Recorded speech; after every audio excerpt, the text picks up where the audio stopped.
NASM, correct? Like to demonstrate you few things, I used most of the times the NASM. Now there, like if you see in industry, the assemblers that are used mostly are NASM, NASM, MASM, which is Microsoft's assembler, MASM. Then there was something called as turbo assembler as well, TASM, okay, which was meant mainly for Windows operating system. Okay, there was like though later they tried to come up with Linux version of it, but yeah, it was, but it was not the way it was working as a powerful mechanism on Windows platform. Now there is one another assembler called YASM. So if you, I will write their names, okay, in comment box. So NASM, then NASM, then some of you must have used TASM, turbo assembler, Microsoft assembler, netwide assembler, and then yet another assembler, which is YSM. YSM is like they say, like it is next version of NASM. But there is a parallel development going on with this. Now what happened is, like now as per the requirements by multiple systems, when IoT came into picture, so we required multiple devices communicating together. Now when multiple devices are communicating together, you definitely will require to have communication between two different architectures, or maybe more than two architectures, which are not of same family. Then how exactly you will come up with some kind of code which would be working on cross platforms, right? So that's what, like they are trying to build a strong assembler rather, and the assembler which is used by Linux or Unix per se is GNU assembler, GAS. So these are the kind of, one may say, as a standard assemblers available in market, okay, in industry. And academic purposes, mostly NASM and ASM is used, but NASM is one of the popular assembler amongst the academic community. So that's why we also preferred working with NASM, and it is having good relations with GCC. So whatever the platform dependency with respect to what what GCC requires as a linker, or LD requires as a linker, that can be supported by NASM. That's why this NASM GCC together is used mostly. You can call it as, okay, it is kind of one of the popular combination used across. Now, if you recall, we talked about the starting code. What would be the starting function applied or used whenever a C code is executed? So we tried proving it, like, okay, there would be underscore start, okay, which would be used internally to that would be a starting point for the code, right? Underscore start. Now, when we talk about that underscore start, now suppose if you don't want to make use of GCC, correct? So, if you don't want to make use of GCC, then like, okay, let me show you.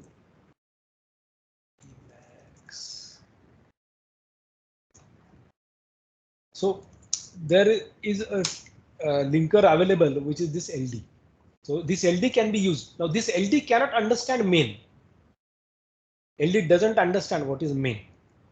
Okay, it understands only underscore start. That's why that underscore start is added in the executable.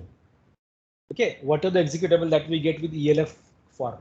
So if you recall, I used to always say this, like if you are working on, say for example, Windows operating system, we always used to get an error whenever you try to write some code, which would be kind of say without a main. So it will give you an error.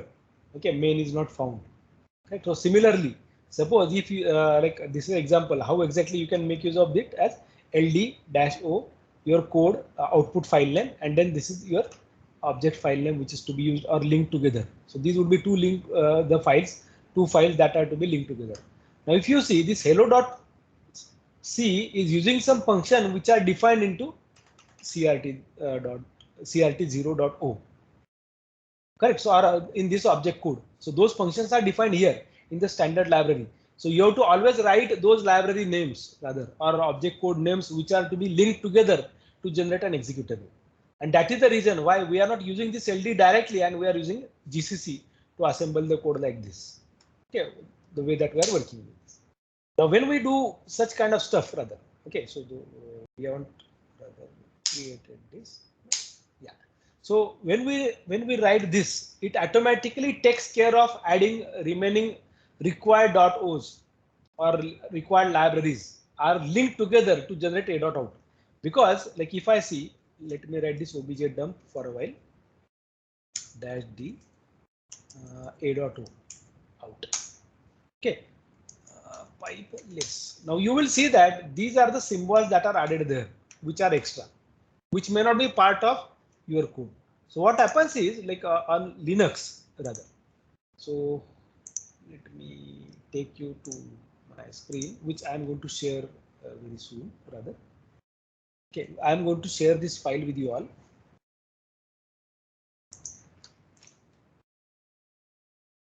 So you have these sections into your executable. So executable text, which is your code. Okay, there is read-only data. So we, if you recall, I talked something about RO data. Okay, which I typed into your comment box. So this RO data section is only meant for read-only data. Correct. There would be something as read-write data. Now this would be kind of variable the data that you would be writing. You would be writing into BSS mainly, which can be read, which can be write. Okay, and data section. So this would go to data section. This will go to BSS section. That's what these two would be going into BSS and data section respectively. This would be going to RO data. But like when we write the code, we include everything which is initialized as section.data. So both of them we do write into section.data. So let me show you where exactly it makes the difference. Okay, so let me take say C code for a while for demonstrating you this stuff. So Emacs trial August.c. So main printf enter the value integer I scanf %d and %of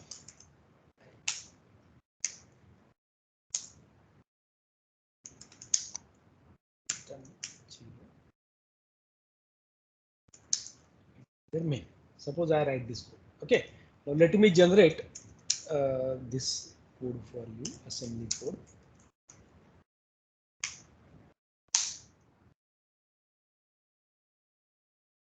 Okay, so we'll because we haven't included stdio.h, so it is giving us an error, warning rather. So let us see the file generated. So we got this now .s. So suppose if I open it,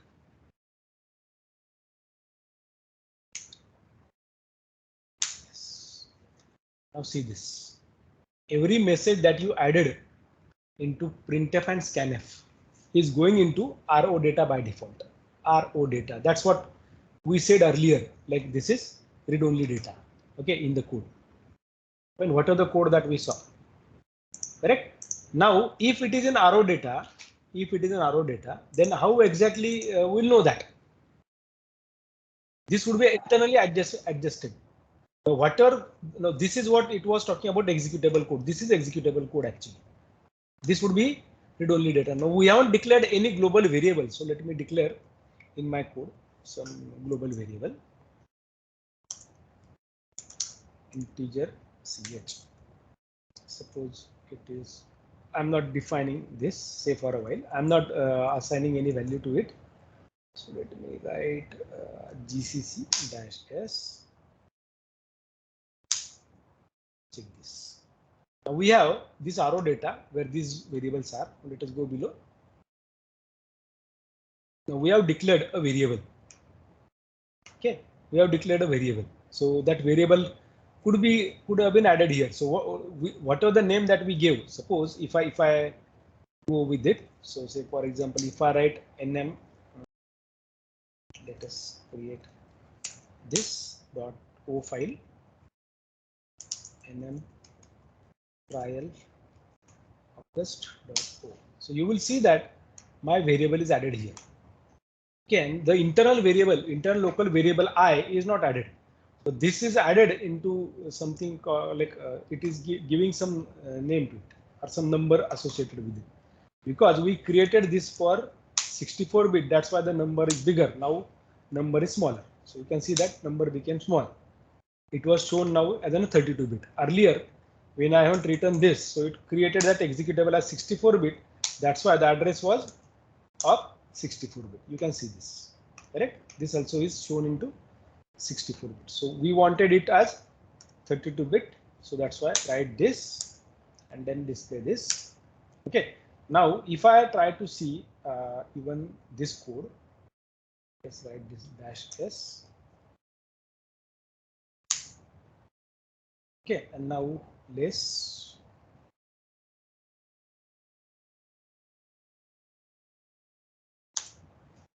see this one. Okay, LC0, LC1. Okay, there is a variable that you declared. Okay, which is ch. So it says common.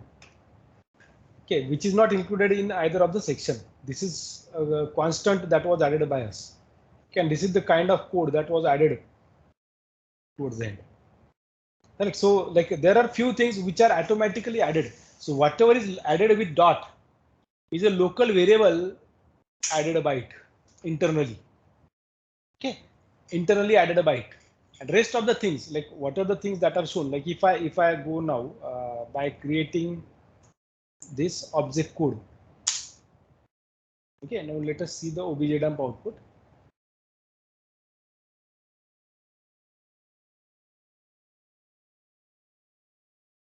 So let us take file august.co pipe yes. Now see this. You have text. So this is executable code that you have. Okay. And this was for RO data. Your data is there. Now let us go below and let us see whether can we find out information about that variable. Okay. So it is not directly giving us information at all about the variable which we added in the code. So which was kind of global variable. Nowhere it is mentioned that way directly. Right. Now let me do one thing. In the code that I write,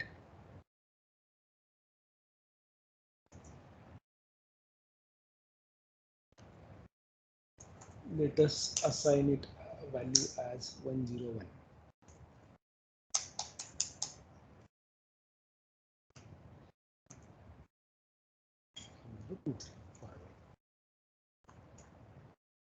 Let's assemble.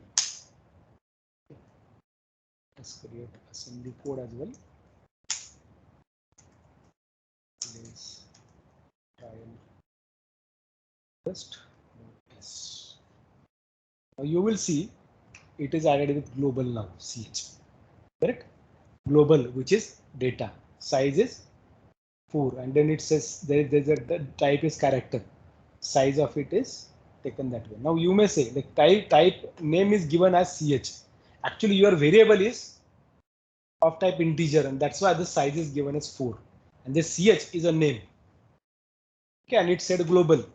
Now same thing, if I try to declare in the similar fashion, say let me write another variable char ch1, and if I don't assign anything there, okay, if I don't assign any value, so let us see whether is it going to show us that variable added. Ch1 would be what? Common, and then in this case the section is not assigned it directly as BSS. So it says ch1 type and size is given 1. Okay, now when we assign some value to it, see the sudden change. So let us assign a value to it as A. Suppose I assign value as A. Now let us try generating code.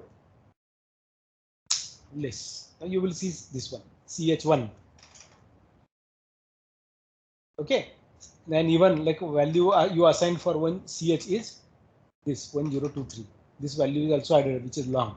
For ch1 it is global object size and its value is byte 97 because we assigned small a. Small a is 97. So if I write there capital A, then it should show us 65.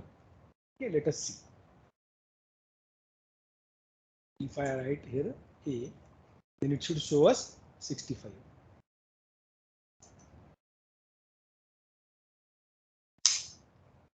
Now see this. Correct. So this is how the care is taken internally for global values. Now then where exactly these local values go? Local values would be coming through the system stack. Okay, what are the stack created for every such code?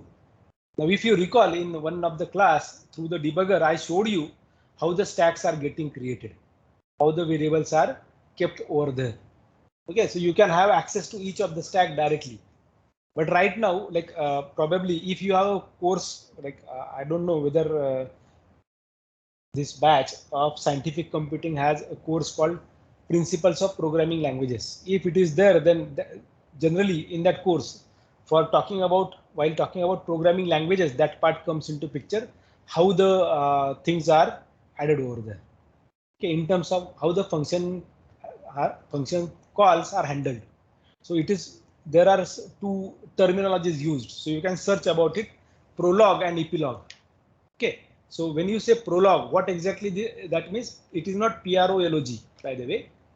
Okay, it is. Let me add one link for you peoples. Okay, 1 minute, so that it will help you on that front.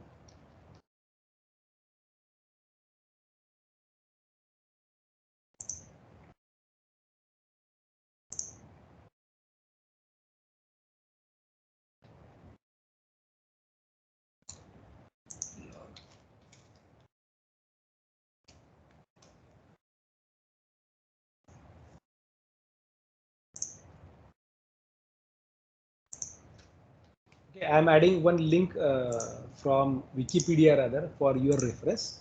Okay, which you can use and see what exactly or how exactly it is useful for us. So this is really important.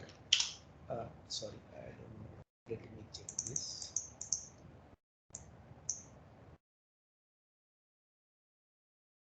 Probably if you click on this, you definitely will be taken there. So you can search in parallelly, like what exactly this prologue exactly means and epilogue exactly means. So this prologue is before you execute the code, what care is to be taken, and epilogue is when a function is executed, what should be done. So that is addressed by that prologue aspect, prologue and epilogue. Fine. So like this care is taken for the local variables which are added inside the function. Even the care is taken for your runtime arguments. So if you recall, we talked about ARGV, ARGC. Can you recall ARGC, ARGV? Have you heard about in C programming? Yes, please. Yes, sir. Okay, what exactly we do with ARGC, ARGV? Command line argument. So if command line arguments are there, ARGC contains argument count and ARGV contains list of arguments. So there is one another parameter in main. Okay, so that is called as. So let me show you. Try and see. Because as a translator, though we are working with assembler. Okay, so I'm demonstrating this part to you because it would be used effectively by your assembler too. So you write integer argc char double star argv. Okay, and there is another parameter called envp. This is environment variables, environment control variables. Okay, so if I go with this for I equal to 0, I less than equal to, let us take 12. Okay, randomly I am taking this I plus plus printf en pp of percent d is equal to percent s I envp I. Fine, and let us print printf there percent d arguments.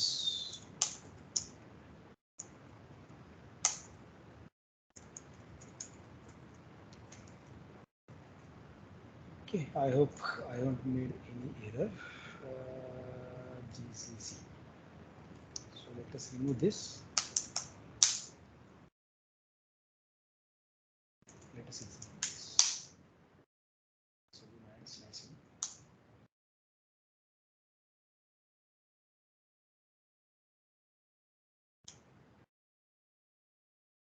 So now if somebody is asking you how many arguments are there for main, so there are 3. Okay, so you should not say only 1, so only 2. Either 0, 2 or 3. This is how your answer is. So either 0 arguments or parameters for main function. How many parameters are there? Sometimes 0, sometimes 2 and sometimes 3 depending upon your use or usage. So GCC, let us execute this. So these are your parameters. So it says what is the name of the shell and so on. Everything, like is it resting here at 12? No, it may go beyond 12 too. So let me add 20. Let us see.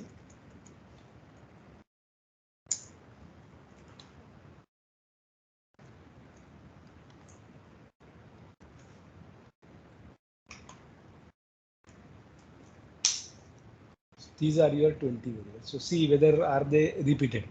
So right now they are not probably. Or is it repeated?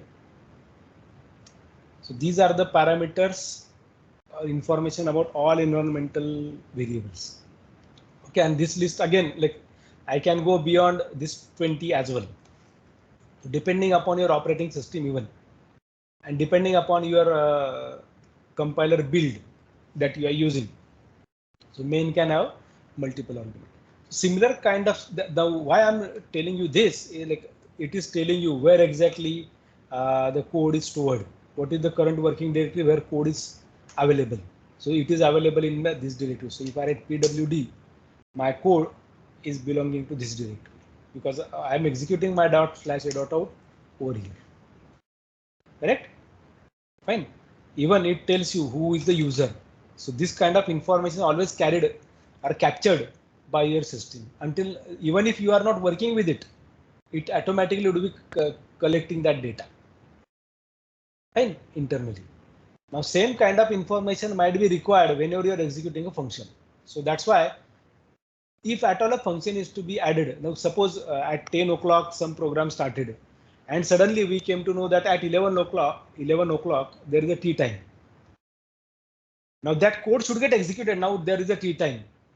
So now when you come back after tea time, you should know at what topic we stopped. So that's why you will require prolog as well as you will require epilogue. Now suppose you give tea time and if the person who is serving tea is not available, how will you take care of that? So whenever you say create a prologue, that means tea time, at tea time it would be made sure that that person who would be serving tea is available. Correct? Because you are going to execute that process now. So same thing probably like when tea time is over, epilogue should be what? Everyone should be asked now to be inside the class. Okay, and the person who was serving tea should be asked to leave by clearing everything, whatever the maybe say empty glasses and they are kept, they should be picked and thrown in some dustbin by the individual. He should take care of that. So cleaning everything would be done into epilogue process. Fine, and that's how it goes. Now, when you talk about your arguments, that information also comes into picture. How many arguments are there? How exactly you are going to handle and so on. So you might have seen like when we executed, we came to know that there are one argument. So if I write 24, 546, I'm writing few things. You will see that it tells you how many arguments are there. 1, 2, 3, 4, 5, 6, 7, 8, 9.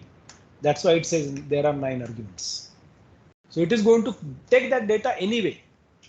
And that's what I'm saying. Like this is kind of scanner when it is blinking. Okay, when it is blinking, it is telling you that I'm waiting for your input. And when you give me input properly as per my expectations, I will process your query. If it is not as per my format, then I'm going to throw you an error. And that's what it generally does. So if I write LP, so it says, boss, okay, so this LP is a proper command. So let us write LO. Then it says, boss, I'm not able to find this LO. So then what is LP? So this LP was for printing files. This command possibly is there. That's why it was waiting for my input when I wrote LP. Sorry, when I wrote this LP, it was waiting for my input. Correct. And when I wrote suddenly LO, it said I could not locate this. That means what? This is my dot slash dot out for a while, which is displaying this thing, and then it is working, waiting for my input. This bash is always running and asking, are really hungry to get inputs from you. That's why it keeps blinking that, correct? Blinking that one. Now you may see it is not blinking that way. Okay, but if I write this space character, then it is blinking for something. It is waiting for your input, correct? So your same process can be carried out through the assembly. Like you can have the same kind of code written, which would be taken care of internally. Okay, but our role is not to talk about that. My role here was like if you have different types of variables, how it would be handled, and that handling process is basically with respect to your symbol table. Now in one pass, what we did was we found that what are the instructions where label is found or a variable is found.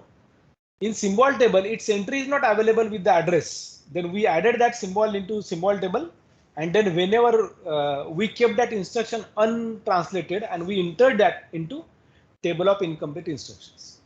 Now we are not going to require that aspect. So in two pass assembly, what we are going to do in first pass, we are only going to collect information about symbols, or we are going to populate only symbol table. And when we start second pass, at that time we will be knowing exactly. Then you will say what exactly we did then in first pass. Okay.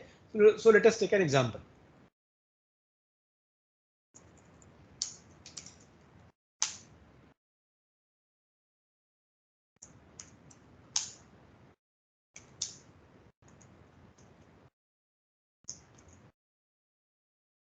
Let me take same code. Now here, when we start this, we are going to get section.text, global main, then move ex, comma, edx, and so on. Now we have to make provision here for this code. So let me say, for example, copy this code.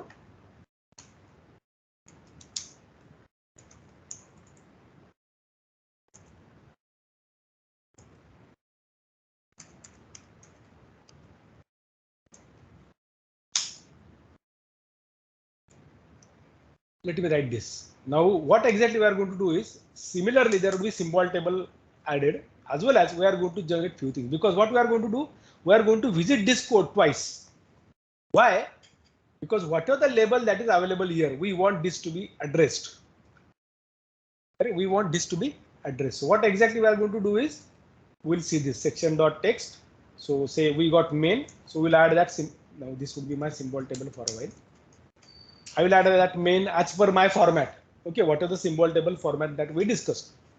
Now when I get main, I will be defining that. So its address would be, in this case, in my case, it is 4, line number 4. At line number 4, I saw this. That's why I'm writing 4 there. Then I'm getting this 5. Then I'm going to verify, okay, what is this move ex, comma, edx? Now all syntax errors I'm going to take care of here. Okay. I'm not going to translate this code. So I will see, now I have to generate something called as intermediate code, which would be output of first pass in two pass assembly process. So we'll generate an intermediate code. Now how that intermediate code would be? Now for example, use of move. So you are going to verify, okay, move. Now next arguments are, so lexical scan is done, EAX. So you verified whether is this valid in register? Yes. Is this a valid register? Yes. So you at both places got register to register. Now you will fire a query to check entry of this move instruction into opcode table. Search opcode entry of this particular table. Okay, now what you have to do is you have to search into that table where exactly the entry of move is there, where both of the operands are registered. So suppose you got that entry as, suppose, sorry, OP number 3. It is operand, opcode table entry number 3. Okay, now you got register number 0.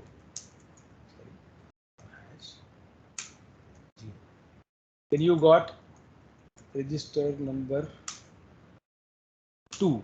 because EX is 0, ECX is 2, ECX is 1, EDX is 2, and EBX is 4. Okay, that's all. So now you got to next. So you will say opcode. Now it is add. Again, now see what are the operands? EX, EBX. So again register, register. So search into a opcode table, query would be fired. Okay, and that query will check. Okay, where is the add? It got to know opcode entry number 17. Example, I am giving you example. So you got register number 0, register number 8, sorry, register number 4, rather 3, 0, 1, 2, 3, yeah, 3, because EBX is 3. Now again, next line, because it got end of line. So next line, CMP. Okay, good. So we will check, is CMP there? Yes, it is an instruction. Now, what are the operands? EX, CX. Okay, check whether EX is register, ECX is register. If they are not, then you are going to definitely check, add that entry into symbol level. But right now we do have it as registers. So now you will search into opcode table entry for CMP, which is containing both of the arguments to be registered. So it got it, say opcode number 28, for example. So you got first operand as register number 0 and register number, now ECX means 1 in our case. So 0 is EX, ECX is 1, EDX is 2, and EBX is 3. That's what, like as per the order. Now you got jump LP. Now jump, then you see, okay, what is jump? Okay, jump instruction is say OP 98. Example, as an example I am giving you, because I am not exactly fetching the opcode. I am only verifying this. Okay, opcode number 98, which contains a label. So label, so I don't know anything. So what exactly we'll do in that case? We will add it here. So LP would be added. Now LP line number, we are not sure. So it is still undefined. Correct. So it is added into symbol table entry number 2. Okay. So you will write symbol table entry number 2 or 1. Suppose if it is, this main is 0. 0th entry, then this would be at 1. So all remaining columns would be there because we don't know LP value. So that's why it would be symbol number 1. So next, add. Now add again, you got EDX, EX, correct? So your opcode number is already known to you. So you would be searching register to register. So you got to know it is 17 because we used add register to register as this entry, opcode number 17. So you are going to take that. Okay. Now you got register. So register first argument is check whether it is register. Yes. Which is that? So register number 1. Second register is register number 0. Fine. Again you got jump. So opcode entry number 98. So LP same symbol. So symbol as 1. Okay. Then you got add. Add. What is add? Again opcode entry number 17 because the register to register is there. So register number ECX is 2. Okay, and EDX register number 1. Correct. Now you got LP and their instruction is read. So now you got to know. Now you will get this LP. Now this symbol table would be manipulated now. So it would be now containing status as defined. Correct. And then it appropriate line number or address would be added and then done. Now what will you do? Now whenever we are talking about this, so this is occurrence number 1, occurrence number 2. Now even when you have this, so when symbol table entry is not found, you will add this forward reference in this case to keep information, because if it is backward entry, then we have to compute the address, correct, to reach to that location. If forward, then again you have to compute it, because when you start computing this, okay, this entry for symbol table, whatever the label that we had LP, you have to compute number of bytes taken because this is a forward jump. How many bytes I need to skip so as to reach to LP, correct? But whenever it is a backward jump, we already saw that it computes 2's complement of it. So I leave this problem towards you, like you decide what should be your strategy, whether you are going to keep it as say similar manner or what? How will you know whether it is forward or backward? So that's why, for my information, as a programmer, I am writing this so that I can know whenever I see this, I need to compute exactly how many symbols are to be used, because this would be only containing label. This will have only definition. It will contain only line number 12, right? Like at what number it saw it, line number 12. But this is the assembly time address. When you exactly see the object code is generated, this will not be 12. This would be, this probably may get manipulated, right? The label would be manipulated. That's what we saw. Main plus is added there, right? So let me show that thing to you, probably on the terminal. So GCC dash, no, we not GCC but NASM dash F ALF 32 2508 21. Program was not this one. Intro pass dash L P dot LST, and second thing we'll do is this. Okay, let us see this P dot LST. If you see P dot LST, it actually gave us the code in this case, correct? Exact code for LP. It computed how many bytes are to be skipped. So it said 6. So 2 plus 2 plus 2. So that's why it says 6. In this case, it only said 2 because these 2 are to be skipped. That's why this is 02 added. Correct. Now, if I see this object code, obj dump dash d intro one pass dot o pipe. Now see there how this LP is added. Right, so LP it added like this. It is actually showing it as E. Correct. But when the code, when it wrote it here, this is added like this. Correct. Similarly, now let me go with GCC dash M32 intro one pass dot O, and now if I say obj dump dash d a dot out pipe less. Now see, go to main. Let us go to main. Okay. Main. Yeah. Yeah, this is main. So we add this jump. Now see what exactly it added. So it added this 11AE. Now you will understand what exactly I was trying to tell you about scope. Whether it is runtime binding, compile time binding, linking time binding. So this is link after linking. That's what we saw after the code was generated. At execution point of time, when it runs the code, again probably you may see a different thing, different scenario there. See every case like it had, you can see it is showing this EB06, but when it exactly tries to show this thing to us, it adds 11AE, which is this address. But in the translation mode, it says how many bytes are to be skipped. Correct. But in the code that we saw, LP was replaced by 11AE at both the places. And 11AE is this address. Correct? Are you there? Any query, question?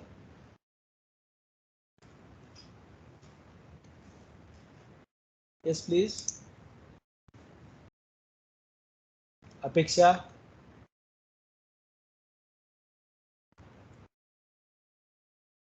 Sanket? Devesh? Om? No, Any sir. question?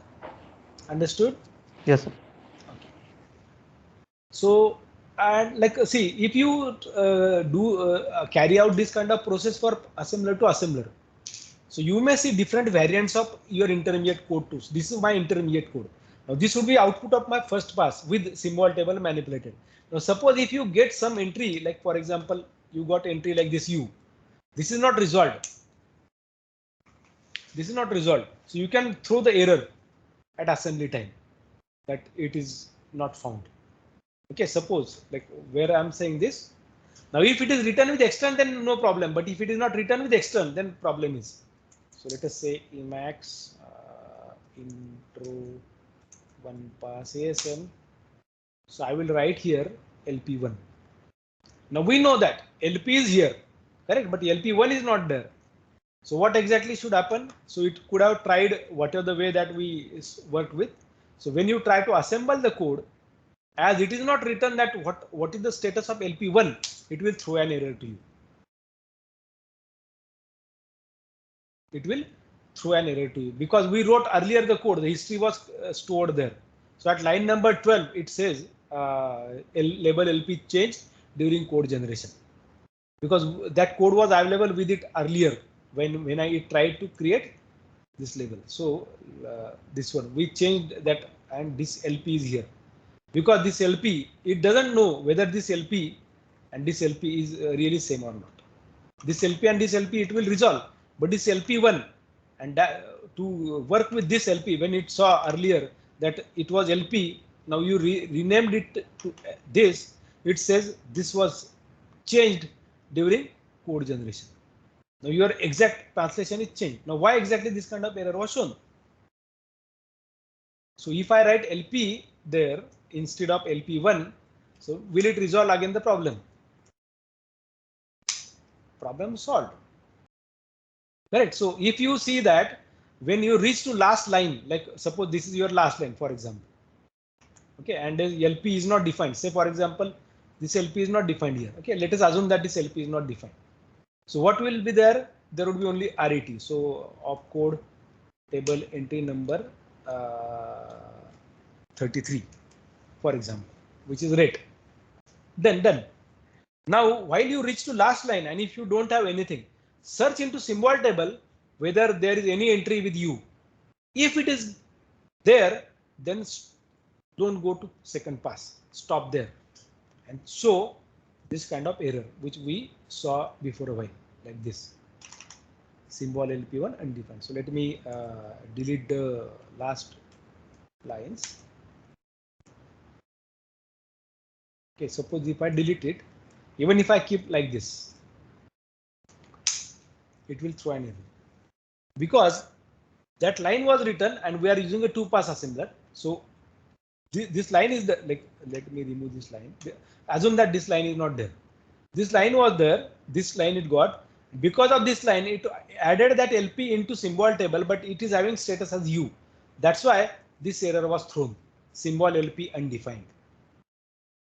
Okay, so if you see some syntax errors, either of the way, now this is one kind of error. Let us create another errors. Suppose if I say MAV, suppose I write EGX. Now it says line number 5, there is a problem. Okay, now it is not talking about other error. Okay, it is talking about line number 5. So line number 5 is this. It says MAV, I am not able to understand. That's why it gave an error. Instruction expected. Correct. So like if I change it to MOOV, correct, similar errors should be thrown. If you try to correct that error, that means what? When it got the error, we know that there is another error. Like, let me say, for example, add. Is it showing 2 errors? Correct. So it is talking initially only at opcode level, instruction level. Then, like if I try to correct those errors, let me correct these errors. So I will say move. I will say add. Now let me translate again. Now it will show me another error, which was a symbol, because it could not find it as a register. This EGX was not found as a register. That's why it is trying to check whether it is available in symbol table. So in symbol table, it actually added the entry with U.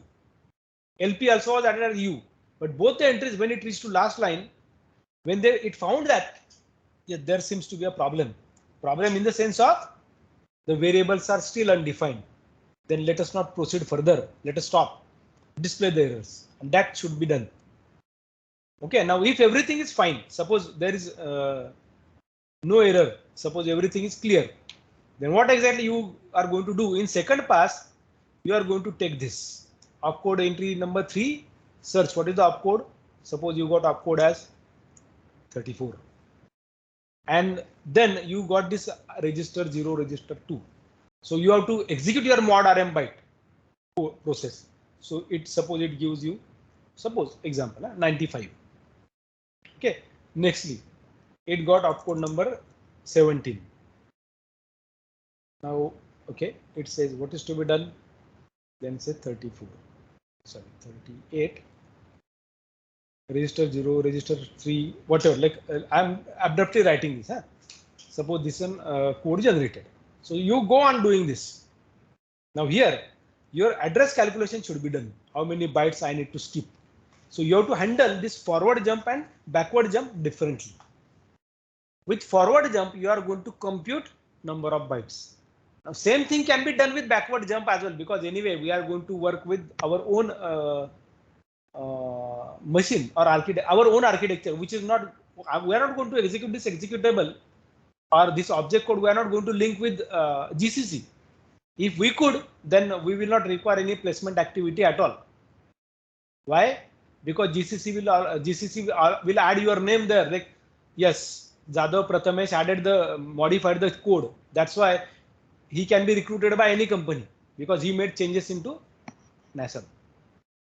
Because his contribution can be seen there through the open source. Right? So this is one sample example that I'm telling you. So you decide how exactly you are going to handle forward and backward. So small code that what you can write is, see, for example, you saw, let me write like names like this. Suppose my names are written like this. Say, for example, Award Shivdeep Subhash, Bad Sneha Sharad, Vadane Mahesh Shantaram. Suppose I wrote this. What I want all peoples whose name starts with S. So what will you do? You will go with string comparison, correct? And then you will get all the strings found. Now what if I want all peoples, okay, or if, I don't know, like I saw, say for example, I was told search for award. So I'm going to check where exactly the position of award should be verified.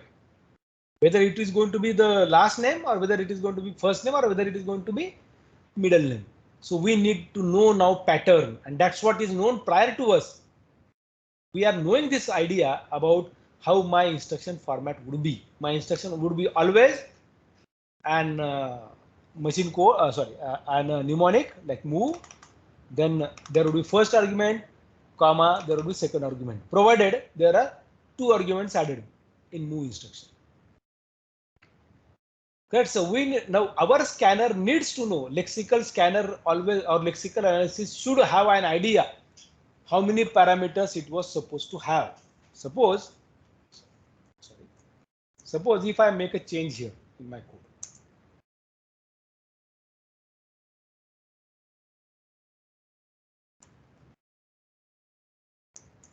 Let me add it here.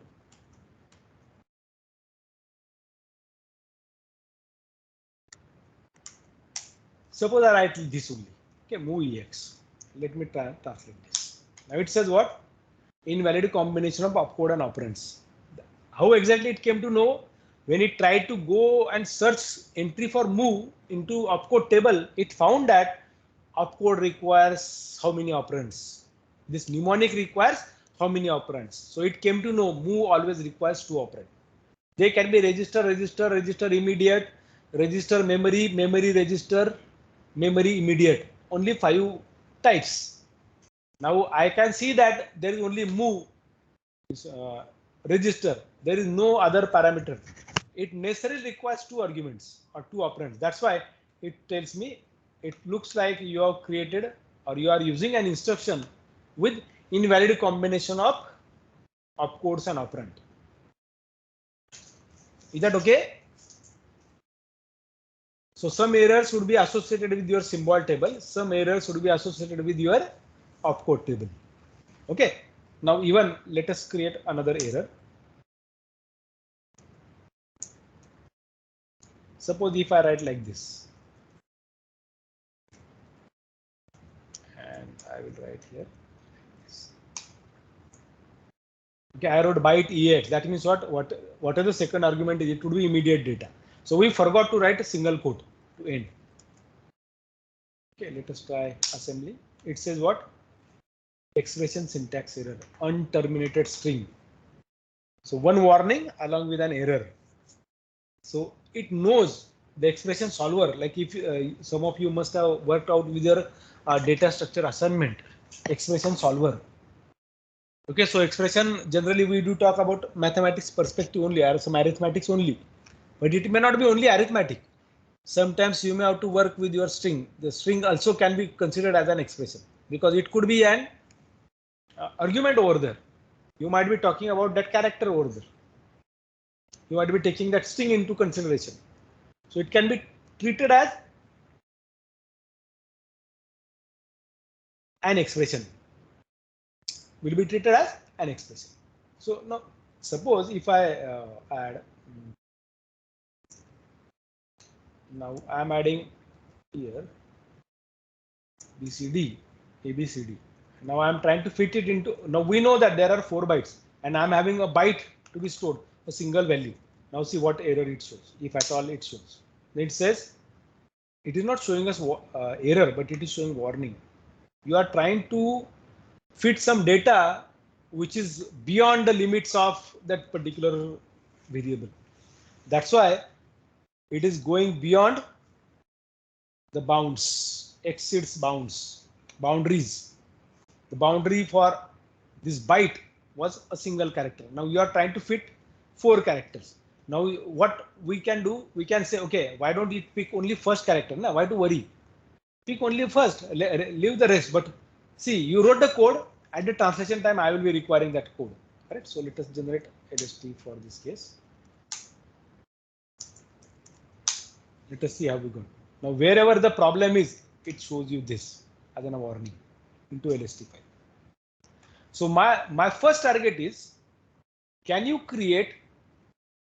Okay, I expect you to create this kind of LST file.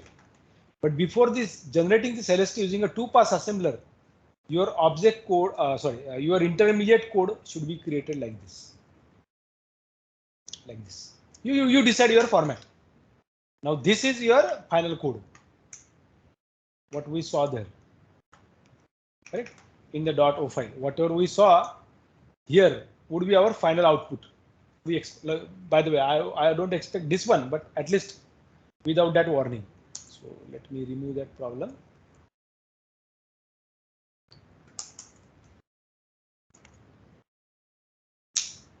If I see this, then there is no issue at all. Correct? Fine.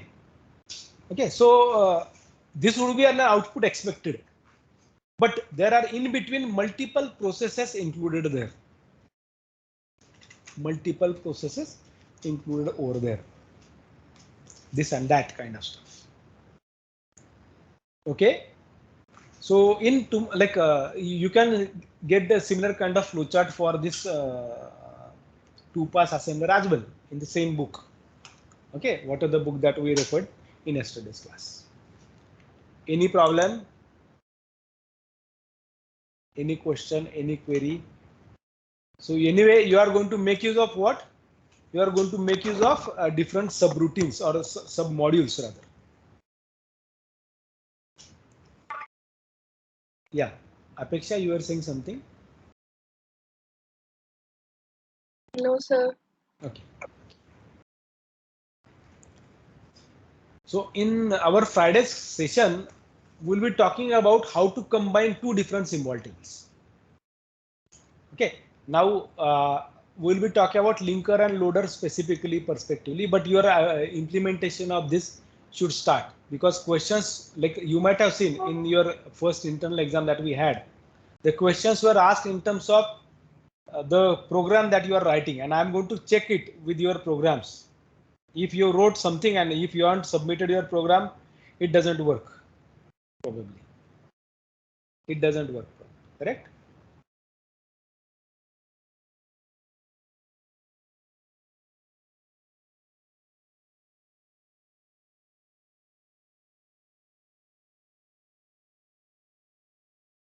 Fine. Any question, query?